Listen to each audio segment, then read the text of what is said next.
दोस्तों चलिए देखते हैं हम लोग कि इंग्लिश कैसे हम लोग जल्दी सीख सकते हैं और सच में कैसे सीख सकते हैं जल्दी। क्योंकि आप लोगों ने हमेशा सुना होगा कि भाई इंग्लिश सीखना है तो आप रोज़ न्यूज़पेपर पढ़िए, या फिर इंग्लिश सीखना है तो फिर आप इंग्लिश मूवीज़ देखिए। तो मेरा प्रश्न ये है वो सब बताने वालों से कि अगर हम न्यूज़पेपर पढ़ने जाए और हम कहीं अटक जाए तो फिर क्या हमारा आगे पढ़ने का मन करता है? नहीं करता है। और फिर दोबारा अटक जाए, फिर तिबारा अटक जाए तो फिर न्यूज़पेपर छोड़ ही देते हैं हम लोग। क्योंकि देखिए, अगर कोई दूसरा लैंग्वेज हमारे सामने आए, दूसरे लैंग्वेज की मूवी आए या फिर दूसरे लैंग्वेज के लोग बातें करें तो हम लोग इंटरेस्ट नहीं लेते हैं। क्यों नहीं लेते हैं? क्योंकि हमें समझ ही नहीं आता है, इसलिए नहीं लेते हैं। तो हमें पढ़ना तो चाहिए इंग्लिश, लेकिन इंग्लिश में क्या पढ़ना चाहिए? इंग्लिश में हमें पढ़ना चाहिए जो हमें पसंद हो। यानी आपको इंग्लिश लर्निंग के लिए क्या करना होगा? इंग्लिश लर्निंग के लिए आप वो पढ़िए जो आपको पसंद हो, यानी जो आप जानते हैं जिसके बारे में। ऐसी कहानी पढ़िए जिसके बारे में आपको पहले से पता हो। यानी read what you know already, what you know already, जो आपको पहले से पता हो।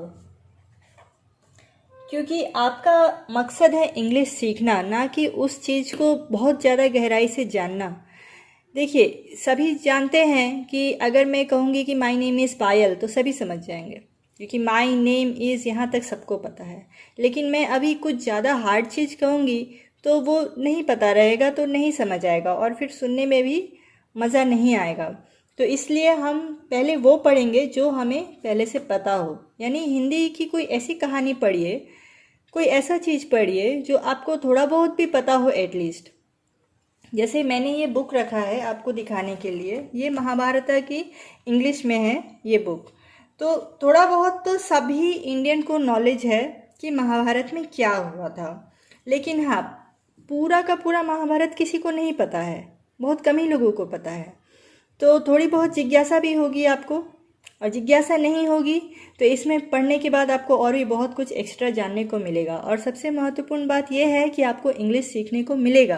तो कैसे आप इंग्लिश सीखेंगे, मैं आपको एग्जाम्पल के तौर पे बताती हूँ।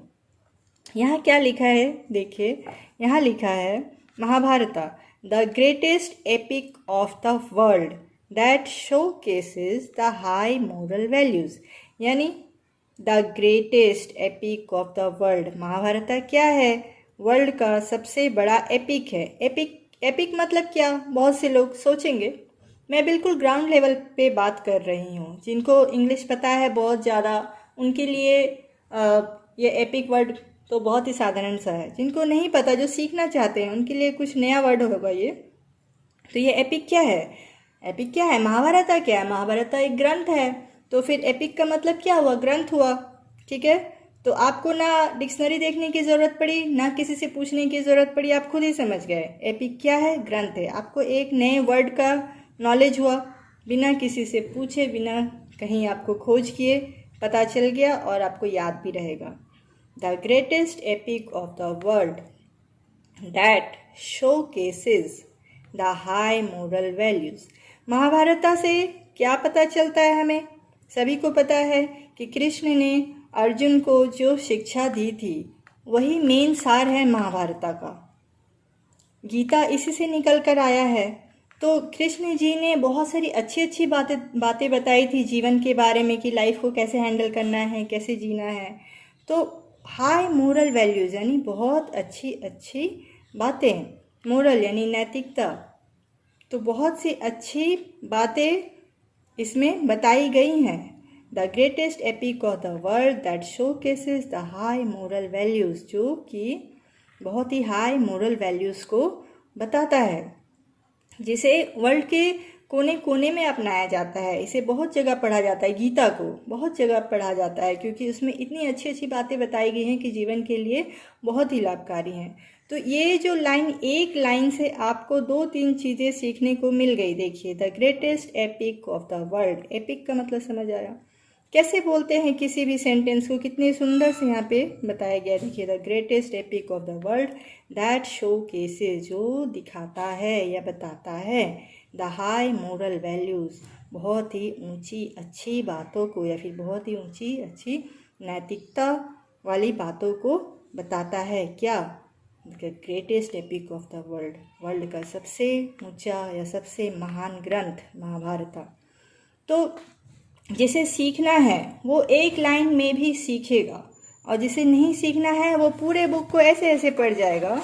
ये ऐसे पढ़ लिया, हाँ ये क्या है, ये क्या है, अच्छा है, ये सब तो मुझे पता है, ये हाँ मुझे पता है, ये मुझे पता है, अरे ये द्रौपदी स्वयंवरा ये मुझे पता है, ये भी पता है। ऐसा से पढ़िएगा तो नहीं सीखिएगा। आपको अगर सीखना है आप फर्स्ट से पढ़िए, क्योंकि आपको सीखना है। जिसे कहानी पता है उसे ज़्यादा समझ आएगा, जिसे नहीं पता उसे बहुत कुछ सीखने को मिलेगा। तो जैसे ये फर्स्ट चैप्टर है, king Shantanu marries Ganga. King Shantanu कौन थे? बहुत बड़े राजा थे। किससे शादी की?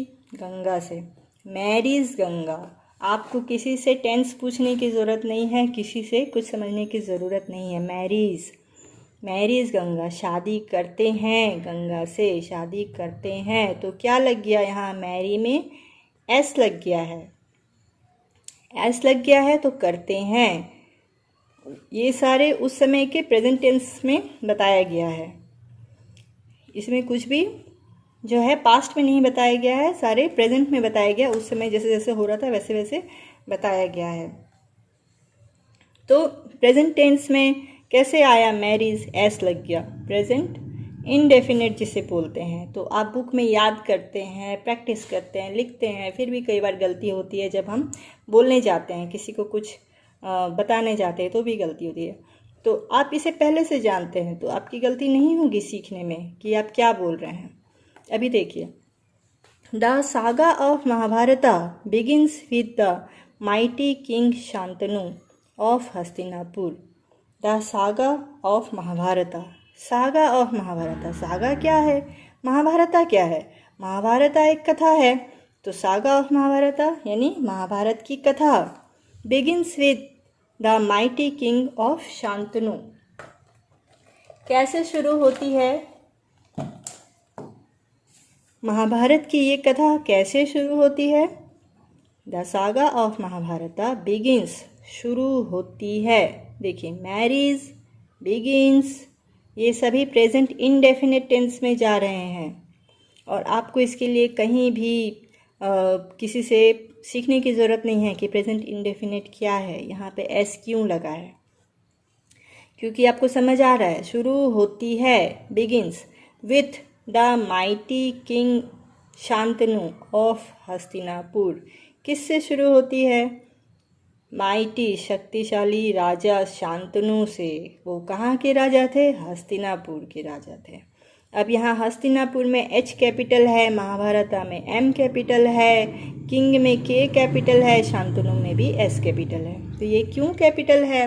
अगर किसी का छोटा छोटा प्रश्न हो तो उसके लिए मैं बता रही हूँ कि शांतनु नाम है, महाभारता भी ग्रंथ का नाम है, हस्तिनापुर भी प्लेस का नाम है, इसलिए ये सारे कैपिटल से शुरू होते हैं। जो भी नाम होता है वो कैपिटल से शुरू होगा।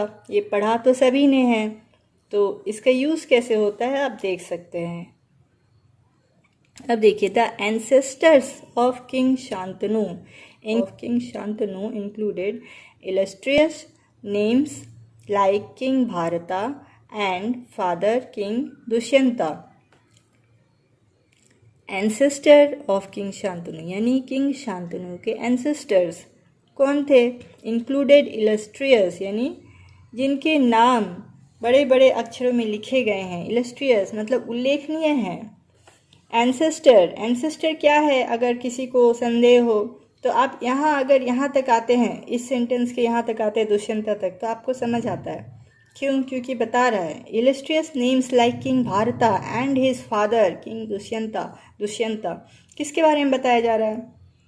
उनके पिता के बारे में, उनके पिता के बारे में, इन सब के बारे में बताया जा रहा है। तो फिर एंसेस्टर किसको कहा गया? पूर्वज को कहा गया, पूर्वजों को कहा गया। तो फिर देखिए, ये सब किसी से पूछने की ज़रूरत नहीं है आपको, क्योंकि आप समझ जाएंगे।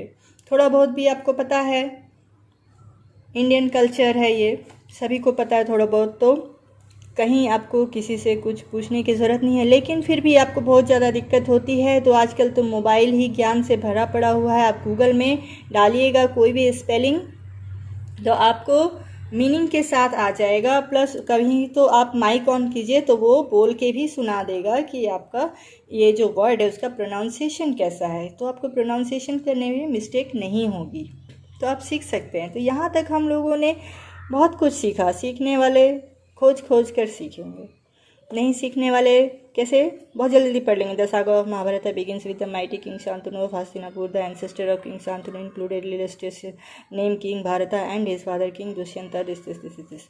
ऐसे आप कुछ समझ नहीं पाइएगा, नहीं कभी कुछ सीख पाइएगा। सीखना है आराम से पढ़िए और सीखिए। फिर देखिए नेक्स्ट सेंटेंस क्या है। मैं यहाँ तक आपको पढ़ के बता रही हूँ कि कैसे पढ़ते हैं और कैसे कोई चीज़ सीखते हैं। फिर आप जब ये बुक पूरा पढ़ लीजिएगा ना, कोई भी जाना हुआ बुक पूरा पढ़ लीजिएगा तो आपको खुद ही एहसास होगा कि आप कितना कुछ सीख गए हैं। और उसके बाद आपको मन करेगा कि मैं रामायण भी पढ़ता हूँ या फिर मैं कोई और भी ऐसी किताब पढ़ता हूँ जो या पढ़ती हूँ जो मुझे पहले से पता है जिसकी कहानी के बारे में। तो उससे क्या आपकी वर्ड पावर बढ़ेगी। फिर आपको पता चलेगा कि कौन सा सेंटेंस कैसे बोलना चाहिए, क्योंकि हम लोग इंग्लिश ज़्यादा सुनते नहीं हैं। कोई बच्चा अपनी मातृभाषा कैसे सीखता है, अपने मदर फादर से सीखता है, अपने आस पड़ोस के लोग से सीखता है, क्योंकि वो हमेशा उसी लैंग्वेज में बात करते हैं। लेकिन इंग्लिश में हमारे सामने बातें नहीं होती हैं तो हमें पढ़ के सीखना पड़ता है। तो पढ़ेंगे तो कैसे, आप पढ़ते पढ़ते बोर हो जाइएगा। अगर आप कहानी को पहले से नहीं जानते, थोड़ा बहुत भी नहीं जानते हैं तो बोर हो जाइएगा। तो इसलिए मैं कह रही हूँ कि आपको जो पसंद है वो पढ़िए, जो आप थोड़ा बहुत भी जानते हैं वो लेकर बैठिए आप, तो आपको जो है ना नींद नहीं आएगी, आप बोर नहीं होंगे और आप सीख पाएंगे। और उसके बाद आप 2-3 किताब ऐसे पढ़िए और फिर देखिए आपको खुद ही लगेगा कि आप ना सुधर गए हैं इंग्लिश में। उसके बाद आप न्यूज़पेपर पढ़िए।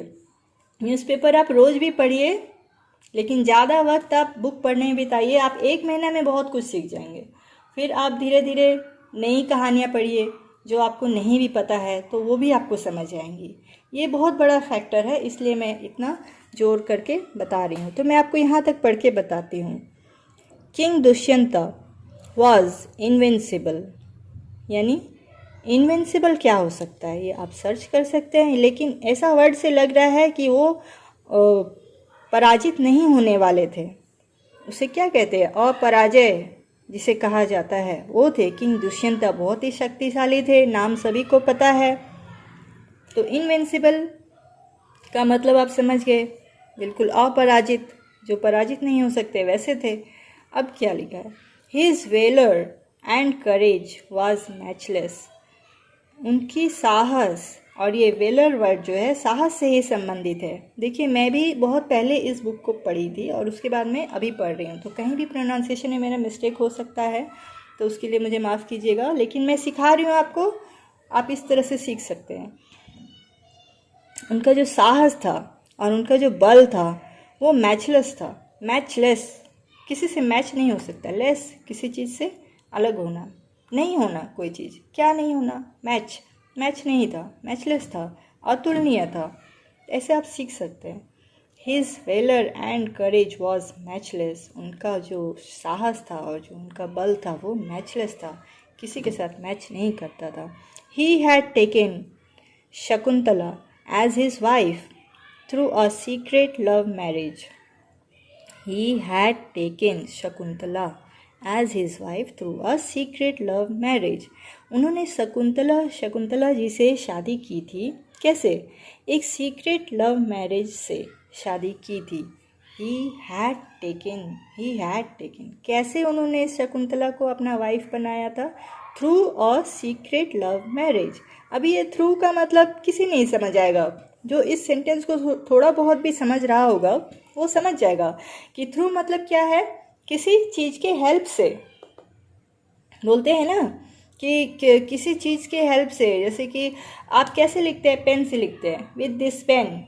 आप कैसे गए कहीं, आप किसी एरोप्लेन से गए, या फिर आप किस रास्ते से गए, तो आप गुफा के रास्ते से गए, तो थ्रू अ केव। तो किसी चीज़ से जाना, किसी रास्ते से जाना, किसी चीज़ से होकर गुजरना, उसे क्या कहा गया? थ्रू कहा गया।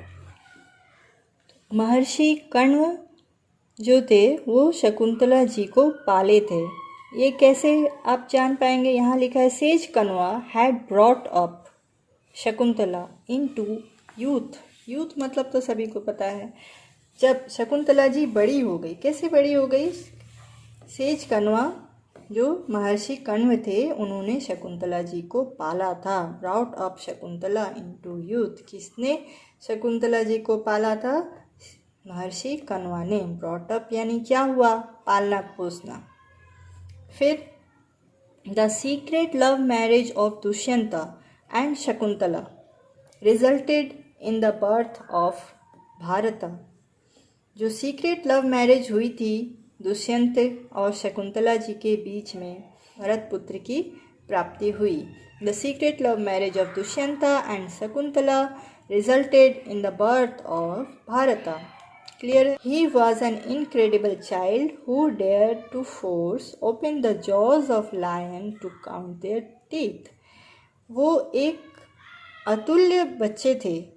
इनक्रेडिबल इंडिया सभी ने सुना। इनक्रेडिबल क्या होता है? उसके जैसा कोई नहीं। Incredible child who dare to force open the jaws of lion. सभी को पता है कि ये जो भरत राजा थे उनके बारे में सभी को पता है कि उन्होंने क्या किया था? शेर का मुंह खोल के उनके शेर के दांत गिन लिए थे।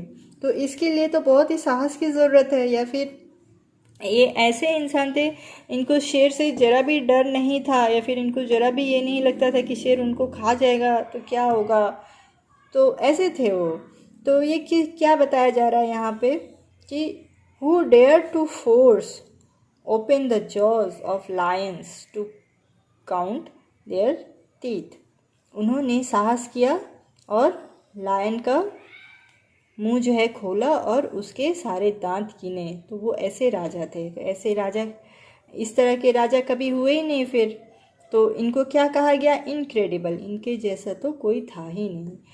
Our country Bharat is in fact, इस लाइन में देखिए, our country Bharat is in fact named after him. Named नाम दिया गया या फिर नाम रखा गया, उसका नाम हुआ किसका? हमारे कंट्री का भारत नाम हुआ। इज़ इन फैक्ट असल में, इन फैक्ट असल में नाम हुआ आफ्टर हिम। आफ्टर हिम यानी किसके ऊपर? राजा भरत के ऊपर। After him. तो दोस्तों इस तरह से मेरा ये पॉइंट क्लियर है कि read what you know already. जो आप पहले से जानते हैं आप वो पहले पढ़िए। तो उससे आपको बहुत सारी चीज़ें जानने को मिलेंगी। आपको इच्छा भी बढ़ेगी पढ़ने की। आप बहुत सारी चीज़ें सीखेंगे। किसी से कुछ आपको पूछने की ज़रूरत नहीं पड़ेगी। आप 3-4 ऐसे बुक पढ़ लीजिए, फिर आप देखिए कि आपके इंग्लिश में कैसा सुधार होता है या फिर कैसा आपका इंग्लिश अपडेट होता है, आप कैसा फील करते हैं। एक बुक पढ़िए आपको तुरंत पता चल जाएगा, नेक्स्ट बुक पढ़िएगा आपको और पता चलेगा, नेक्स्ट बुक पढ़िएगा आप खुद ही बताइएगा मुझे। तो फिर क्या करना है हमें? Read what you know already. अगर आपके पास और टाइम है इससे अधिक, यानी अगर आपके पास 2 घंटे, आप 1 घंटे इस तरह से कीजिए कि जो बुक आप पढ़ते हैं या जो बुक के बारे में आप जानते हैं वो पढ़िए। सेकंड, अगर आपके पास दूसरा घंटा है तो आप क्या करिए? Movie, watch movie having subtitle, जिसमें सबटाइटल्स होते हैं। सबटाइटल्स यानी नीचे लिखा रहता है ना, जैसे हिंदी मूवी है कुछ कुछ होता है, वहाँ नीचे लिखा रहेगा कि वो शाहरुख खान क्या बोल रहा है, काजोल क्या बोल रही है। तो आपको बहुत पता चलेगा कि कैसे कब क्या यूज़ होता है, जनरल बातें कैसे होती हैं, कौन सा वर्ड कहाँ लग रहा है, एक्सक्लेमेशन कहाँ पे हो रहा है, सैड में क्या हो रहा है, हैप्पीनेस में क्या हो रहा है, गानों में कैसे वर्ड्स आ रहे हैं। तो बहुत सारी चीज़ें आपको सीखने को मिलेगी। तो आप इंग्लिश मूवी मत देखिए, इंटरेस्ट नहीं आएगा। अगर आपको इंटरेस्ट है तो देखिए, इंटरेस्ट नहीं है तो आप वो मूवी देखिए जो आप पहले से जानते हैं जिसके बारे में। स्पेशली मैं कहूँगी जिसको बिल्कुल बिगनिंग से सीखना है, आप प्लीज़ हिंदी मूवी देखिए जिसमें सबटाइटल्स हों। Watch Hindi movies having subtitles in English. और देखिए ये दो काम आप बस करिए, ये दो काम आप बस करिए, यानी आपके पास टाइम है, आप कर सकते हैं तो करिए, नहीं तो आप 1 घंटा ये करिए, 1 घंटा ये करिए। अगर ये आप नहीं कर सकते वॉचिंग मूवी, तो आप ये ज़रूर करिए, 1 घंटा कम से कम आप दीजिए दिन में, आपकी इंग्लिश बहुत अपडेट होगी। अगर आपके पास टाइम है तो आप दूसरा भी करिए। और तीसरा एक काम कीजिए कि इंग्लिश न्यूज़ देखिए, इंग्लिश भी देखिए, हिंदी न्यूज़ दोनों में आते हैं ना, डीडी न्यूज़ में हिंदी में आता है, फिर इंग्लिश में आता है, तो आप वो करिए, डीडी न्यूज़ में देखिए। 10-10 मिनट का काम है, 10 मिनट ये 10 मिनट ये, 20 मिनट में हो जाएगा। टॉप 10 न्यूज़ देखिए, आपको ज़्यादा टाइम है, जब आप फ्री हैं, मन कर रहा है आपको, तो आप बड़ा वाला न्यूज़ देख सकते हैं जो आधे घंटे में आता है। आप ये 3 चीज़ करिए। अगर आपको दिक्कत होती है तो आप मुझे ज़रूर बताइएगा, और अगर आपको इस वीडियो से हेल्प मिला हो तो आप मुझे कमेंट बॉक्स में बता सकते हैं, या फिर आपको कुछ और पूछना हो तो आप मुझसे पूछ सकेगा, आप मुझे बताइएगा कि आपको कैसा लगा। चलिए दोस्तों, मिलते हैं आपसे नेक्स्ट वीडियो में, तब तक के लिए स्वस्थ रहिए, खुश रहिए, बाय बाय।